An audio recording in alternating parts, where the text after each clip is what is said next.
কথা, আল্লাহ নবীকে এই কথা বলছেন। নবীকে কি বলছেন? নবীকে বলতেছেন, নবী আপনি আপনার পত্নীগণ, আপনার স্ত্রীগণকে বলে দেন যে আপনার যারা স্ত্রী রয়েছে দুনিয়ার অন্য কোনো মহিলাদের মতো এরা না। তখন নবী বলতেছেন কি, তাহলে কেমন কি? প্রশ্ন থাকে কিনা? হ্যাঁ, আল্লাহ পরে আয়াতে বলে দেন, আপনি আপনার স্ত্রীগণকে বলে দেন ফালা তাখযুনা বিল কওলি, তারা যেন পর পুরুষের সাথে, অন্য গায়রে মাহরাম পুরুষের সাথে যেন কথা নমনীয়তা, কমলীয়তা, কোমলভাবে যেন কথা না বলে। কে বলছেন? আল্লাহ বলছেন। কাকে বলছেন? নবীকে কথা বলছেন। অগনবী আপনি আপনার স্ত্রীদেরকে বলে দেন, খবরদার এই স্ত্রীগণ অন্য অন্য দুনিয়ার যত মহিলারা রয়েছে এই মহিলাদের মতো আপনার স্ত্রী না। আপনার স্ত্রীদেরকে বলে দেন তারা যেন পরপুরুষের সাথে কোমলভাবে কথা না বলে। এরপরে আল্লাহ তাআলা নবীকে বলেন, যদি পরপুরুষের সাথে কথা কোমলভাবে বলে তাহলে এটা যাদের অন্তরের মধ্যে অসুস্থ রয়েছে, যাদের অন্তরটা খারাপ, অন্তরটা কালা, কয় এদের মনের মধ্যে ধোঁকায় পড়ে যাবে যে না জানি নবীর স্ত্রী কত সুন্দর, না জানি তার কথা কত সুন্দর, না জানি তার গঠন আকৃতি কত সুন্দর। কয় এই অন্তরটা যার ভিতরে কালা, সেই অন্তরওয়ালা মানুষ যদি ভালো কথা শুনে তাহলে আকৃষ্ট হয়ে যাইতে পারে।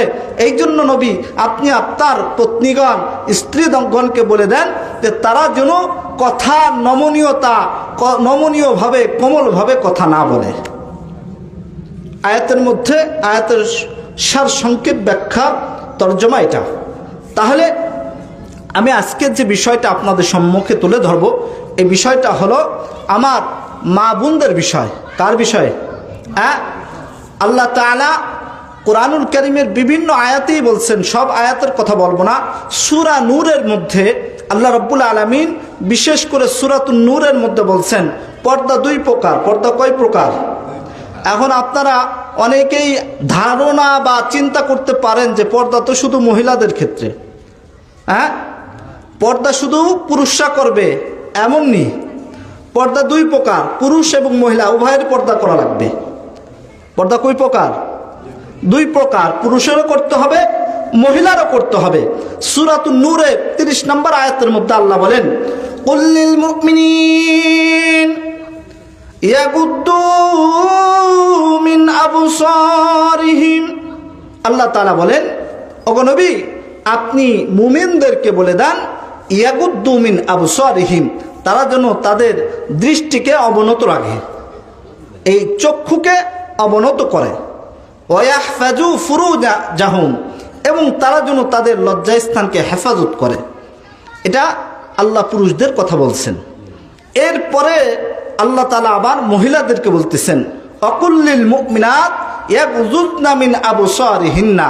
হে নবী আপনি মহিলাদেরকে বলে দেন, যারা মুমিনা নারী তাদেরকে বলে দেন তারা যেন তাদের এই চক্ষুকে অবনত করে, চক্ষুকে হেফাজত করে এবং তাদের লজ্জাস্থানকে হেফাজত করে। সুবহানাল্লাহ। তাহলে আমরা জানলাম পর্দা কয় প্রকার? আওয়াজ করে বলেন কয় প্রকার? দুই প্রকার পর্দা, তাই না? এখন একটা হাদিসের ব্যাপারে আমরা যাই। আল্লাহ রাব্বুল আলামিন বলছেন মহিলাদেরকে জান্নাতে যাওয়া সহজ, মহিলাদের জান্নাতে যাওয়া সহজ।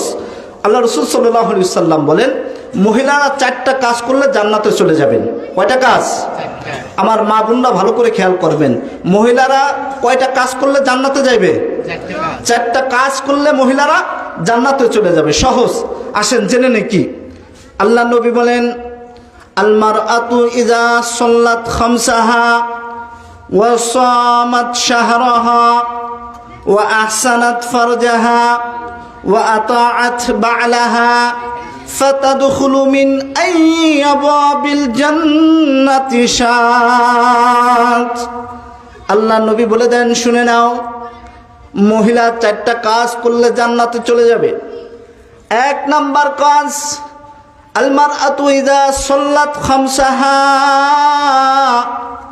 কয় মহিলা যখন 5 ওয়াক্ত নামাজ নিয়মিত পড়বে। 1 নাম্বার মহিলার কাজ কি বলেন? 5 ওয়াক্ত নামাজ নিয়মিত পড়বে। দুই নাম্বার মহিলা ওয়াসামাত শাহরাহা, দুই নাম্বার কাজ মহিলার, ওই মহিলা যদি রমজান মাসে রোজা রাখে, এই রমজান মাসে রোজা রাখলো, এটা দ্বিতীয় নাম্বার কাজ। তৃতীয় নাম্বার কাজের ব্যাপারে আল্লাহ নবী বলে দেন মহিলা সহজে জান্নাতে চলে যাবে। তৃতীয় নাম্বার কাজ হলো ওয়া আহসানাত ফারজাহা, মহিলা যদি তার লজ্জা স্থানকে হেফাজত করে। তৃতীয় নাম্বার কাজ, তৃতীয় নাম্বার কাজ কি বলেন? মহিলা যদি লজ্জা স্থানকে হেফাজত করে, এটা হলো তৃতীয় নাম্বার কাজ। চতুর্থ নাম্বার কাজ নবী আমার বলে দেন ওয়া আতাআত বালাহা, নবী আমার বলে দেন যদি মহিলা চতুর্থ নাম্বার স্বামীর আনুগত্য করে। কার আনুগত্য? আওয়াজ করে বলেন, কার আনুগত্য? স্বামীর আনুগত্য করে। এই চারটা কাজ যদি কোনো মহিলা করে, এই মহিলা তাহাজ্জুদ ওয়ালা হতে হবে না, মহিলা বড় দায়ী, অনেক বড় দানশীল তাও হইতে হবে না, মহিলার অনেক দায়ী অর্থাৎ দিনের কাজে অনেক অগ্রগামী এটাও হওয়া লাগবে না। আমার নবী বলে দেন মহিলারা যদি চারটা কাজ ঠিক মতো করে, এক নাম্বার 5 ওয়াক্ত নামাজ, দুই নাম্বার সে রমজান মাসে রোজা রাখলো, তিন নাম্বার সে লজ্জা স্থানকে হেফাজত করলো, চার নাম্বার সে যদি বিবাহিত হয় তাহলে তার স্বামীর আনুগত্য করলো। নবী আমার বলে দেন এই চারটা কাজ যদি তার দ্বারা হয়, সঠিকভাবে যদি এই চারটা কাজ করে, আল্লাহ নবী বলে দেন ফাতাদখুলু মিন আইয়ি আবওয়াবিল জান্নাতি শাআত, ওই মহিলা জান্নাতের যে কোনো দরজা দিয়ে জান্নাতে চলে যাইতে পারবে। সুবহানাল্লাহ। তাহলে মহিলারা কোন মহিলাদের কাজ কম না বেশি? হ্যাঁ, একেবারে সহজ চারটা কাজ। আমার মা বোনরা, আমার বাবারা এখন বলবেন ওয়াজ তো মহিলাদের, বাবা মহিলাদের ওয়াজ না, এটা হলো এক নম্বর পুরুষের ওয়াজ। কারণ একজন মহিলার বাবা আছে, সর্বপ্রথম বাবা শিখাবে মহিলাকে, তারপরে ভাই শিখাবে, এরপর স্বামী শিখাবে, এরপর সন্তান শিখাবে। কয়জন শিখাবে? 4 জন ব্যক্তি শিখাবে। এখন বলেন এখানে আমরা আছি, আমরা পুরুষ না? এই 4 জন মহিলা আমার কাছে এটার হক যে তারা এগুলো শিখবে, এই জন্য আগে আপনাদের শিখার দরকার। তাহলে এই মহিলারা যদি এই ছোট ছোট 4টা আমল করতে পারে, নবী বলেন তার জান্নাতে যাওয়া সহজ হয়ে যাবে। সুবহানাল্লাহ। তাহলে আমরা হাদিসের তর্জমাটা পাইলাম, তাই না? হাদিসের মধ্যে রাসূল বলছেন মহিলারা এই 4টা কাজ করলে সহজে জান্নাতে চলে যাবে। এখন আসেন 4টা কাজের মধ্যে সব থেকে গাফলতি যে কাজটা, সব থেকে দুর্বল যে কাজটা, সেই কাজটা হলো মহিলারা স্বামীর অনুসরণ করে না। কথা বলেন ঠিক না বেঠিক? মহিলারা স্বামীর অনুগত্য ঠিক মতো করে না। কেমনে? দেখেন, স্বামীর অনুগত্য, স্বামীর অনুসরণটা অনেক মা বোনরা আছে আলহামদুলিল্লাহ করেন, আবার অধিকাংশ মহিলারা আছেন যারা চতুর্থ নাম্বার স্বামীর অনুগত্য অনুসরণ এটা ঠিক মতো হয় না। কেমনে হুজুর? মহিলারা মনে মনে রাগ করে বসবে, হুজুর এটা কি কয়, আমরা বলে স্বামীর অনুসরণ করি না। কয় রে মা, কেমন অনুসরণ করো দেখো। নবীর দরবারে হযরতে আলী চলে গেছেন, ফাতেমা চলে গেছেন। ফাতেমার ঘরের মধ্যে 3টা দিন খাবার পাক হয় না, রান্না হয় না, চুলা ধরে না, আগুন জ্বলে না। ফাতেমা অভিযোগ নিয়ে গেছে বাবার কাছে।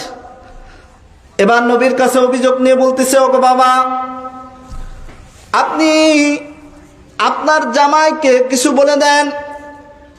বাবা গভীর রাত্রে চলে গেছে বাবার কাছে। আলী এদিক সেদিক তাকায় দেখে যে বউ নাই, ফাতেমা নাই, হাসান হুসাইন ঘুমায় রয়েছে। এই ঘুমায় রয়েছে দেখেই ওনার মনের মধ্যে একটু সন্দেহ। মানুষ সন্দেহ হয় কিনা? হ্যাঁ, স্বাভাবিক সন্দেহ হইতে পারে, তো মানুষের সন্দেহ থাকতেই পারে। এখন বিবি 2 সন্তানের পাশে নাই, চলে গেছে, মনের মধ্যে একটু সন্দেহ, গেল কোথায় ফাতেমা? স্বাভাবিক একটু সন্দেহ হইতেই পারে। হ্যাঁ, এবার আলী ঘুমতে উঠে যখন তার বিবিকে দেখে নাই, তখন অত্যাধিকভাবে রাগান্বিত হয়ে উনি বেরোয় গেছে। কোথায় গেল ফাতেমা, দেখি আগে। ফাতেমারে খোঁজার জন্য বের হয়ে গেছে। তো এর মধ্যে ফাতেমা আবার গেছে বাবার কাছে, বাবার দরজায় যায় বলতেছেন, বাবা দরজাটা খুলেন, আপনার সাথে কথা আছে। আল্লাহ নবী বলেন, আরে ফাতেমা, এই রাত্রেবেলায় তুমি কেন চলে আসছো? ওদিকে আলী নবীর ঘরের পাশে এসে দাঁড়ায়, জানলার কাছে দাঁড়ায় রয়েছেন। দেখি ফাতেমাকে আমার নামে অভিযোগ করে কিনা, বাবার কাছে আমার নামে কি অভিযোগ করে আমি দেখবো এটা।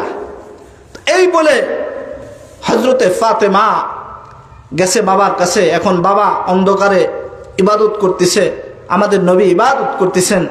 এবার ফাতেমা বলতেছে, বাবা আপনি একটু লাইটটা জ্বালান, আপনি এই যে বাতিটা জ্বালান, আপনি একটু দেখেন আমার অবস্থাটা কি। তখন নবী লাইটটা জ্বালানোর পর দেখতেছেন হযরতে ফাতেমার এই দুই হাতের উপরের চামড়া নাই, উপরের চামড়া উঠে গেছে, ভিতরে গোস্তগুলো লাল হয়ে গেছে। মানে ওই যে নবী আগের জামানার মধ্যে জব ছিল, এগুলো ভাঙা হয়তো হাত দিয়ে, কাজ করতে করতে দুই হাতটা পুরো চামড়াটা উঠে পুরো গোস্ত লাল হয়ে গেছে, এই অবস্থা হয়ে গেছে। এখন বলতেছে, বাবা আপনি কেমন জামাইয়ের কাছে আমাকে বিবাহ দিয়েছেন? এবার নবী ফাতেমার হাতের এই অবস্থা দেখে এক কোনায় যে আল্লাহর কাছে বলতেছে, আল্লাহ আমার ফাতেমার জন্য কত ধনী ধনী গরিব থেকে বিবাহের প্রস্তাব এসেছে, আল্লাহ আমি আমার ফাতেমাকে তোমার কথা অনুযায়ী আমি আলীর সাথে বিবাহ দিয়েছি, এই গরিব আলীর সাথে আমি বিবাহ দিয়েছি রে আল্লাহ। কত ধনী ধনী মানুষ ফাতেমাকে বিয়ের প্রস্তাব দিয়েছে গো মাবুদ, কিন্তু তুমি ঘটকালি করে আলীর সাথে ফাতেমার বিবাহ দিয়েছো। ওগো আল্লাহ এটা কেমন বিচার আমি তো বুঝলাম না। ফাতেমার সাথে আলীর বিবাহ কে দিয়েছেন? আওয়াজ করে বলেন, কে দিয়েছেন? আল্লাহু আকবার। আল্লাহ বিয়ে দিয়েছেন। জমিনের কোন মানুষ আলীর সাথে ফাতেমার বিয়ে দেয় নাই, ডাইরেক্ট আল্লাহ ঘটকালি করে আলীর সাথে ফাতেমার বিয়ে দিয়েছে। বলেন সুবহানাল্লাহ। এবার নবী ঘরের কোনায় যে আল্লাহর কাছে ডাক দিয়ে বলে, ওগো আল্লাহ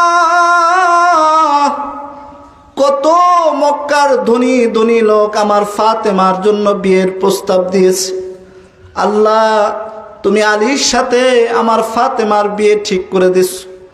ও আল্লাহ এখন দিয়ে আমার জামাইয়ের ঘরে কোনো খাবার নাই, আমার মেয়েটা দিন ভরে যাতা ঘুরাইতে ঘুরাইতে তার হাতের এই অবস্থা হয়ে গেছে। এবার ফাতেমা ঘর থেকে বের হয়ে গেছে। বের হওয়ার পরে নবী ডাক দেয়, রে মা ফাতেমা তুমি কোথায় যাও? ফাতেমা বলতেছে, আব্বা জান আপনার ঘরে আসছিলাম, আপনি আমাকে সান্ত্বনা দেবেন সেই জন্য, আপনি তো আমার স্বামীর ব্যাপারে আলোচনা করবেন, আল্লাহর কাছে অভিযোগ দেবেন, এই জন্য আমি আপনার ঘরে আসি নাই। আল্লাহু আকবার বলেন। কি বলতেছেন? আব্বা জান আপনি আমার স্বামীর ব্যাপারে আল্লাহর কাছে অভিযোগ দেবেন এই জন্য আসি নাই, বরং এসেছি আব্বা আপনি আমাকে সান্ত্বনা দিয়ে আমার স্বামীর ঘরে পাঠাইবেন এই জন্য আমি এসেছি। আব্বা গো আপনি তো বলেছেন পৃথিবীর মধ্যে আল্লাহর পরে যদি কাউকে সিজদা দেওয়া হইতো সে ব্যক্তি হইল স্বামীরকে সিজদা দেওয়া। সুবহানাল্লাহ। স্বামীর মর্তবা এত বেশি, আপনি নিজেই তো বলেছেন আল্লাহর পরে যদি কাউকে সিজদা দেওয়া লাগতো সে হইতো স্বামী। তো এই স্বামীর ব্যাপারে আপনি আল্লাহর কাছে অভিযোগ দিতেছেন, বাবা গো আমি এটা মানতে রাজি না। এর মধ্যে আলী ঘরের জানালাতে দেখতেছেন, সব কিছু শুনতেছেন। এবার নবী ডাক দেয়, আলী জানালার পাশে দাঁড়ায় থাকো না, আসো ভিতরে আসো, ঘরে চলে আসো।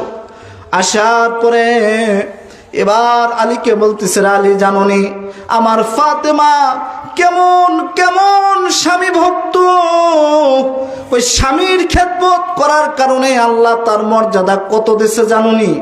ওই স্বামীর খেদমত করার জন্য আল্লাহ তাআলা ফাতেমাকে খাতুনে জান্নাত কই সাইয়্যিদাতু নিসা আহলিল জান্নাহ। আল্লাহু আকবার বলেন। কয় ফাতেমার মর্যাদা আল্লাহর কাছে কত প্রিয়, কত প্রিয়।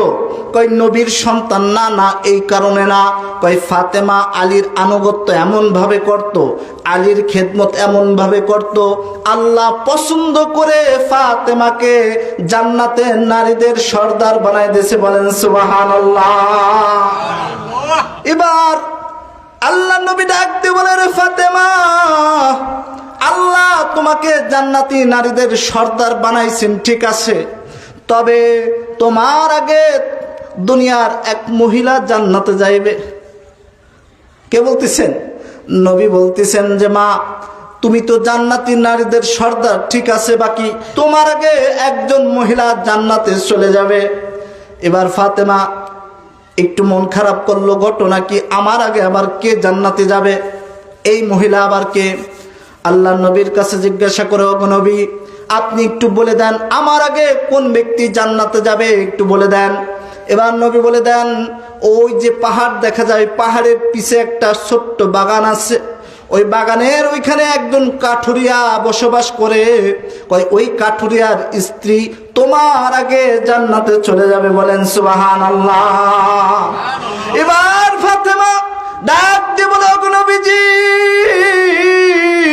আমি ফাতেমার আগে জান্নাতে যাবে, এটা কোন আমল, তার কোন আমল, যে আমলের কারণে ফাতেমার আগে একজন জান্নাতে চলে যাবে গো নবী, এ আবার কেমন আমল করছে, কেমন আমল করছে?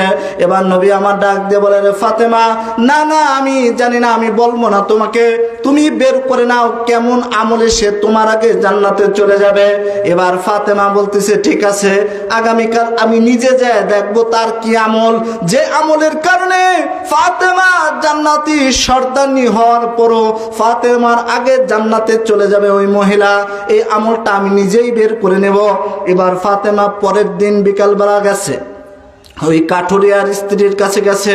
কাঠুরিয়ার স্ত্রীর দরজার সামনে দাঁড়ায়া বলতেছে, রে ঘরের বাসিন্দা, ঘরের দরজাটা একটু খুলে দাও, আমি তো নবীর মেয়ে কলিজার টুকরা ফাতেমা তোমার সাথে দেখা করতে আসছি, ঘরের দরজাটা একটু খুলে দাও, তোমার সাথে আমার কথা আছে।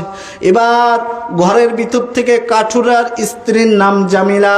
জামিলা বলতেছে, ওরে ফাতেমা, তোমাকে দেখার জন্য আমার অন্তরটা সব সময় বেকুল হয়ে থাকে, অনেক আশা করি যে আমি নবীর মেয়ে ফাতেমাকে এক নজর দেখব, কিন্তু রে ফাতেমা, আমার খুব কপাল খারাপ, আমি দরজাটা খুলতে পারবো না।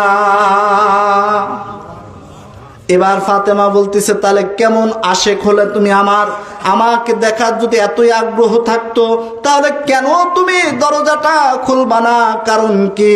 এবার নবীর মেয়ে ফাতেমার কথা শুনে ওই মেয়েটা বলতেছে, জামিলা বলতেছে, রে ফাতেমা, তোমার দরজা খোলার অনুমতি আমার স্বামী কাঠুরিয়ার থেকে নেওয়া হয় না।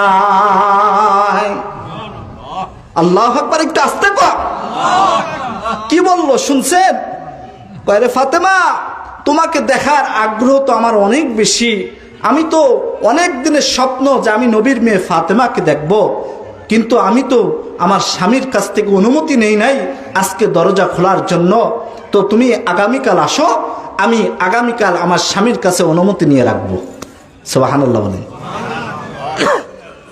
এবার আগামীকাল চলে আসতেছেন, স্বামীর কাছ থেকে জামিলা অনুমতি নিচ্ছে, অনুমতি নিয়ে রাখছেন যে ফাতেমা আসবে, ফাতেমার সাথে কথা হবে। তো আগামীকাল যখন যাইতেছে ফাতেমা, এদিকে হুসাইন রাদিয়াল্লাহু তাআলা আনহু ছোট, হাসান বড়, হুসাইন ছোট। হুসাইনের বয়স তখন 3 থেকে 4 বছর বয়স। হুসাইন বলতেছে, মা কই যান? কয় একটু ওদিকে কাজ আছে, কয় আমারে নিয়ে যাইতে হবে। কি বলতেছে? মা আমারে ছাড়া আপনি যাইতে পারবেন না। কয় বাবা তুমি থাকো। কয় না আমি থাকবো না, আমাদের নিয়েই যাইতে হবে, নাহলে যাইতে দেবো না। আচ্ছা ঠিক আছে চলো।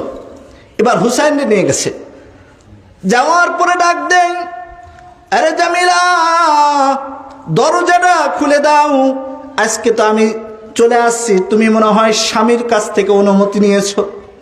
এবার জামিলা বলতেছে, আরে ফাতেমা, আমি তো তোমাকে ভিতরে নেওয়ার অনুমতি নিয়েছি, বাকি আমার স্বামীর কাছে তো তোমার বাচ্চার জন্য অনুমতি চাই নাই। সুবহানাল্লাহ।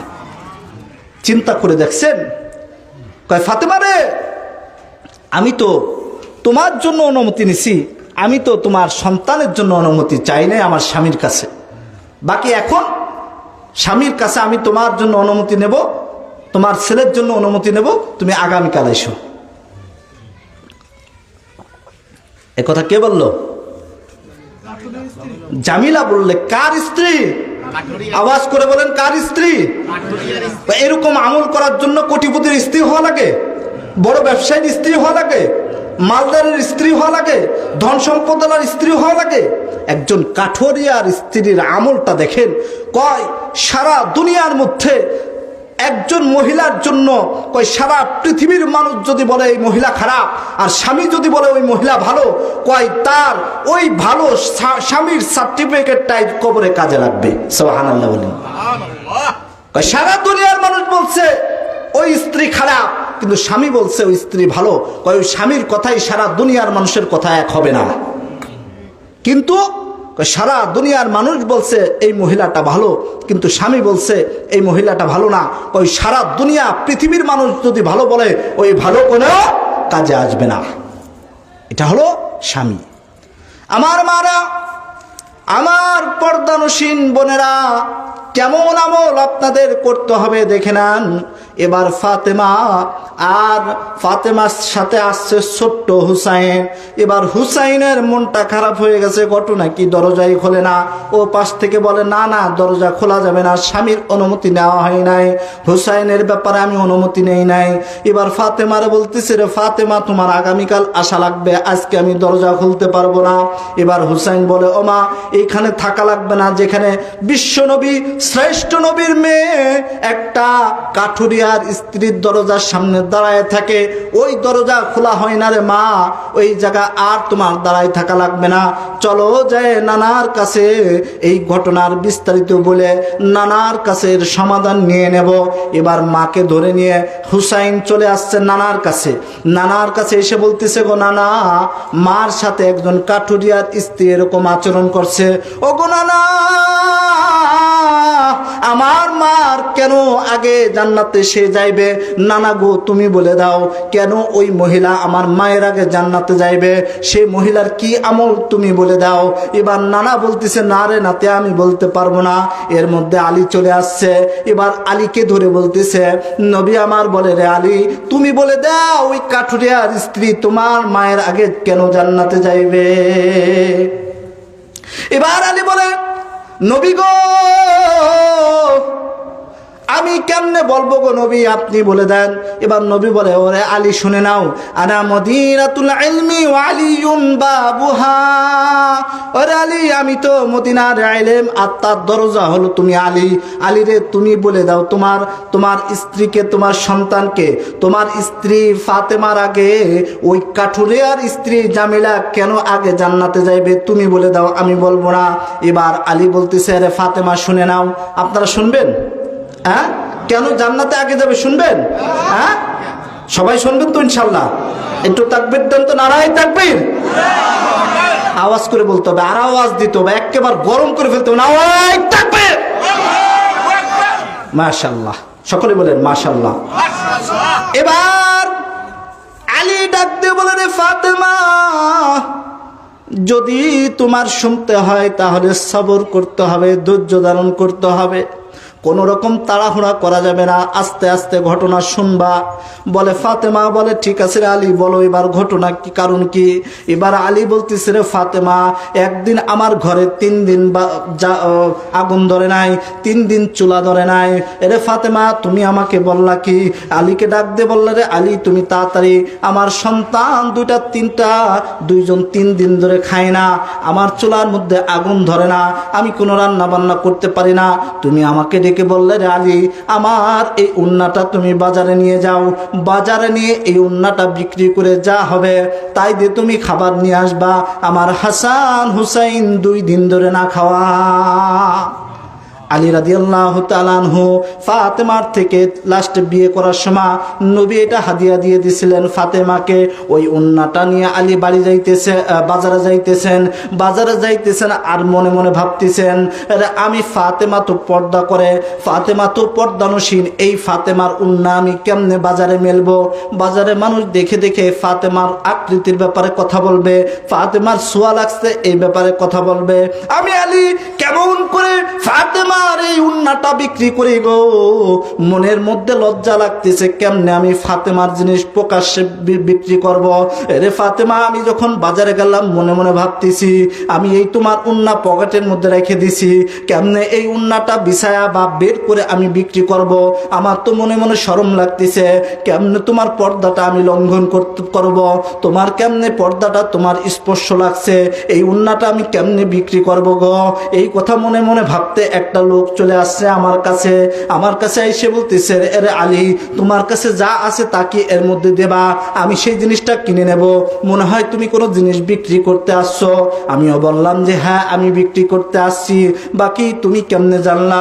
আমি যেমনেই জানি তুমি বিক্রি করলে এই ব্যাগের মধ্যে দাও। তখন আলী রাদিয়াল্লাহু তাআলা আনহু উন্নাটা ব্যাগের মধ্যে দিয়ে দিল। ওই ব্যক্তি ব্যাগটা না দেখেই আটকাই ফেললো। আটকাই ফেলানোর পর 6টা টাকা 6 দিরহাম দিয়ে দিয়েছে। এবার 6 দিরহাম নিয়ে আলী চলে গেছেন বাজার করতে। বাজার করে দোকানদাররে বলতেছে, ভাই 6 দিরহামে যা যা হয় সব দিয়ে দাও। দেওয়ার মধ্যে এক ফকির আইছে, ফকির আইসে বলতেছে, রে আলী ভাই, এরে ভাই আলী, আমি আজকে 3 দিন ধরে কিছু খাই না, এরে ভাই তোমার কাছে কিছু থাকলে আমারে দাও। তখন আলী মনে মনে একটু ক্রুদ্ধ হইলেন, রাগ হইলেন, ঘরে আমার 2 ছেলে না খাওয়া, আজকে বইয়ের উন্না বিক্রি করে কিছু টাকা পাইছি, এই টাকা নিয়ে আমি কিছু সদাই করতে আসছি, তাও যদি এই ফকিরকে দিয়ে দিই কেমনে আমি আমার সন্তানদেরকে চালাবো? আলী মনে মনে রাগ করলেন আর আল্লাহ আয়াত নাজিল করে দিলেন, ও আম্মাস সাইলা ফালা তানহার। আলী রাদিয়াল্লাহু তাআলা এই আয়াত পড়তে লাগলেন, ও আম্মাস সাইলু ফালা তানহার।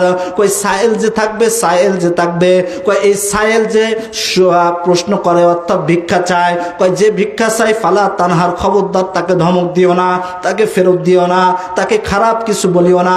আলী রাদিয়াল্লাহু তাআলা নিজের থেকে 1টা দিরহাম দিয়ে দিলেন। দেওয়ার পর এবার মনে মনে ভাবতেছেন, আল্লাহ তাআলা অন্য আয়াতের মধ্যে বলছেন, তুমি যদি 1 টাকা দাও তোমার 10 টাকা হবে, কখনো কৃপণতা করবা না, বখিলতা করবা না। আলী রাদিয়াল্লাহু তাআলা মনে মনে ভাবলেন, আমার কাছে আছে 6 দিরহাম। কই 6 দিরহাম দিয়ে ফকিরকে দিয়ে দিল। এবার ফকিরকে দেওয়ার পরে দোকানদার বলতেছে, আরে ভাই আলী,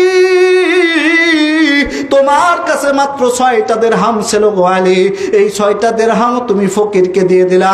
এখন তুমি কেমনে তোমার 2 সন্তান না খাওয়া 2-3 দিন ধরে, তুমি কেমনে এখন বাজার নিবা, সদাই নিয়ে যাবা? এবার আলী বলতেছে, রে ভাই তুমি চিন্তা করো না, এখন তুমি যা প্যাকেট করছো এরকম আরো 2-3টা প্যাকেট করো, 2 বস্তা প্যাকেট করো। কয় এরপরে 60 দিরহামের প্যাকেট করো। কয় আমি 6 দিরহাম দান করে দিলাম, এক দিরহামের বিনিময়ে আল্লাহ আমাকে 10 দিরহাম দেবেন।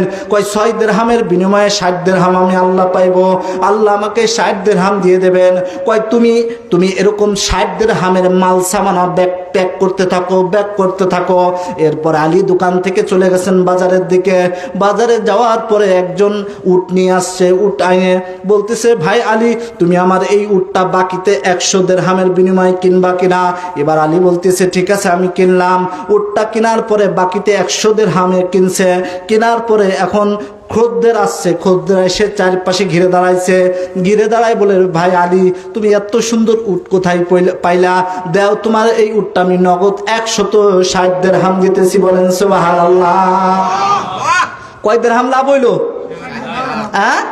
60 দিরহাম লাভ পাইছেনি। দান করছে কয় দিরহাম?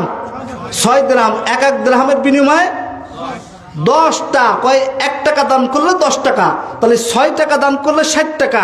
তা এখন 60 টাকা লাভ হয়েছে নি? হ্যাঁ, এবার আলী রাদিয়াল্লাহু তাআলা আনহু দোকানে এসে বলতেছেন, রে ভাই দাও আমার 2 বস্তা মাল দাও, এই যে তোমার 60 টাকা নিয়ে নাও। এবার দোকানদার থেকে 60 টাকা দিয়ে মাল নিয়ে গেছে, বস্তা 2টা নিয়ে বাড়ি চলে গেছে। বাড়ি যায় এবার ফাতেমাকে বলতেছে, আরে ফাতেমা দরজা খুলো, দরজাটা খুলে দাও, আমি আলী বাজার থেকে 2 বস্তা সদাই নিয়ে আসছি, চাউল ডাউল নিয়ে আসছি, আটা নিয়ে আসছি। এবার ফাতেমা দরজাটা আটকাই দিয়েছে, আটকাই দিয়ে বলে, রে আলী ঘটনা কি, তুমি আমার উন্না বাজারে নিয়ে গেছো, ওই উন্নার দাম সর্বোচ্চ 5 থেকে 6 টাকা হইতে পারে, তুমি যে 2 বস্তা মাল নিয়ে আসছো, এই 2 বস্তার মাল তো 5 টাকা 6 টাকা না, এই 2 বস্তার দাম অন্তত 50-60 টাকা হবে, তুমি এত টাকা কই পাইছো?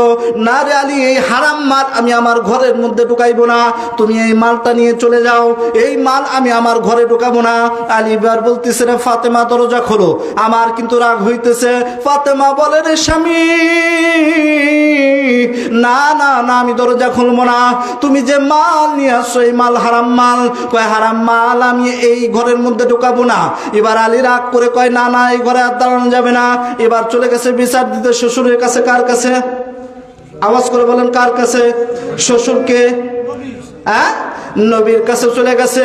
নবীর কাছে যায় বলতেছে, ওগো নবীজি, আলী রাদিয়াল্লাহু তাআলা আনহু ডাক দেয়, নবী গো আপনার মেয়ের নামে অভিযোগ আছে। কয় কি অভিযোগ? কয় নবী গো বাজার থেকে আমি 2 বস্তা সদাই নিয়ে আসছি, চাউল ডাউল নিয়ে আসছি, কিন্তু আপনার মেয়ে আমাকে দেখে দরজা খোলে নাই, দরজা আটকাই দিয়েছে, বন্ধ করে দিয়েছে। ওগো নবীজি আমি আপনার কাছে বিচার দিয়ে দিলাম, নবী গো আপনার মেয়ের নামে বিচার দিলাম। এবার নবী বলতেছেন, কাজ ঠিক আছে। কি আছে? কয় মেয়ে যে দরজা আটকাই দিছে এটা ঠিক করছে, বাস্তব কাজ করছে। আলী বলতেছে, হুজুর কেমনে বাস্তব করলো? আমি গেলাম কষ্ট করে আর আমাকে দেখে দরজাটা আটকাই দিল, তো এটা তো ভালো করে নাই। এবার নবী বলতেছে, আরে আলী যদি আমার মেয়ে দরজাটা না আটকাইতো তাহলে তুমি আলী 2 বস্তা নিয়ে আমার কাছে আসতা না। সুবহানাল্লাহ বলেন, আরেকটা আওয়াজ করে বলেন আল্লাহু আকবার। চিন্তা করে দেখেন। এবার আলী বলতেছে, নবী গো মানে তো বুঝলাম না, ঘটনা কি, কারণ কি? এবার নবী বলতেছে, আলী শুনে নাও, তুমি যদি ঘরের মধ্যে ঢুকে যাইতা তাহলে এই 2 বস্তা মাল নিয়ে তুমি আমার কাছে আসতা না। এরে আলী শুনে নাও, এ আলী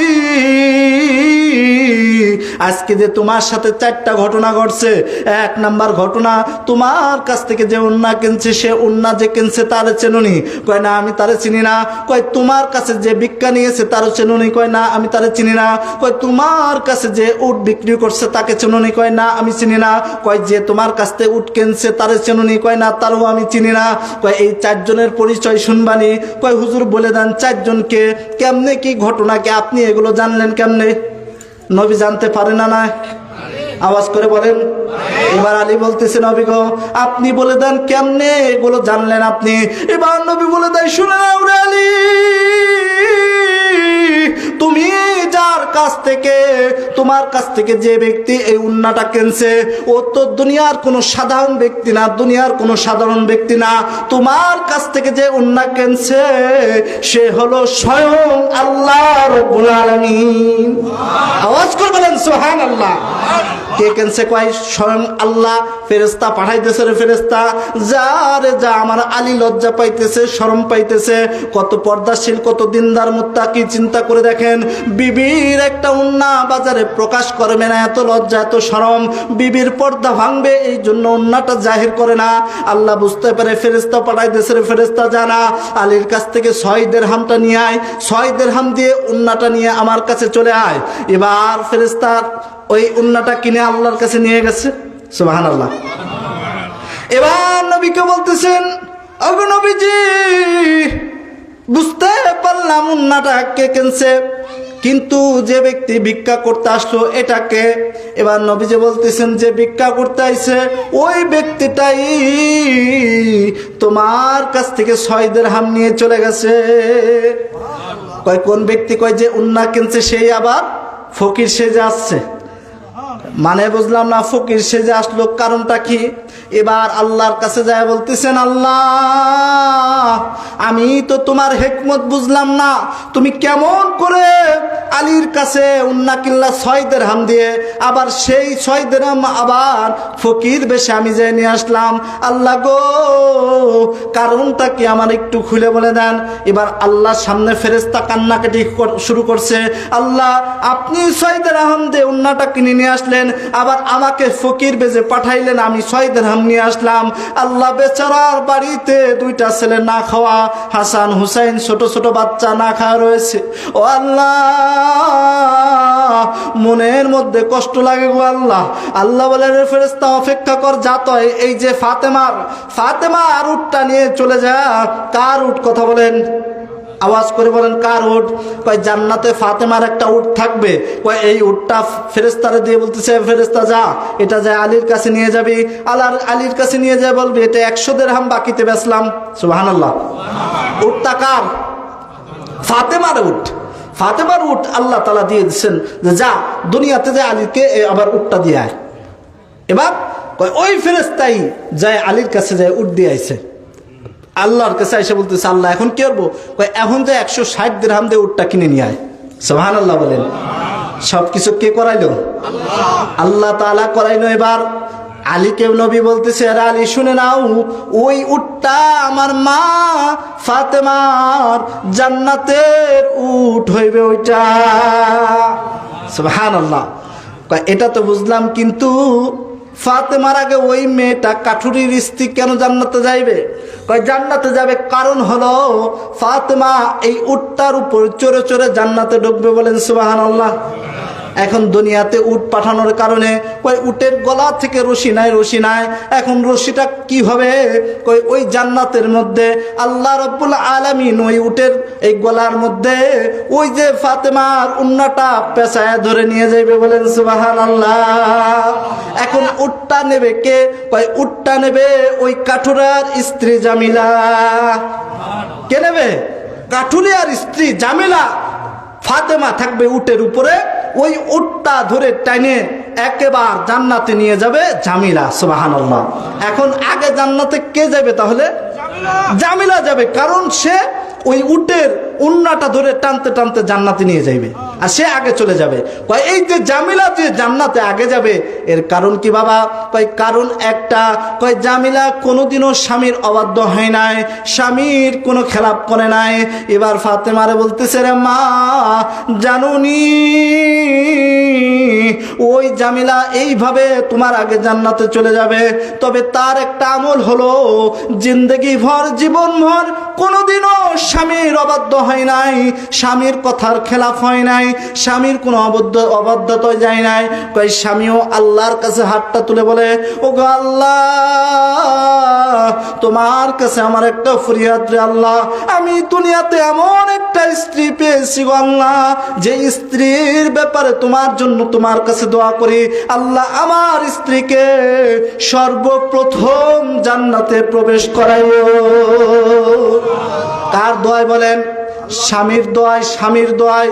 কই স্বামী প্রতিদিন ওই আল্লাহর কাছে খেদমত করতো স্ত্রী, আর স্বামী আল্লাহর কাছে দুখানা হাত তুলে বলতো, রে আল্লাহ, তুমি আমার স্ত্রী যে খেদমত আমাকে করছে, কই ওই খেদমতে আমি খুশি হয়ে গেছি, আল্লাহ সর্বপ্রথম আমার এই স্ত্রীকে তুমি তোমার জান্নাতে দিয়ে দিও। সুবহানাল্লাহ। দেখেন স্বামীর খেদমত কেমন। এই জন্য নবী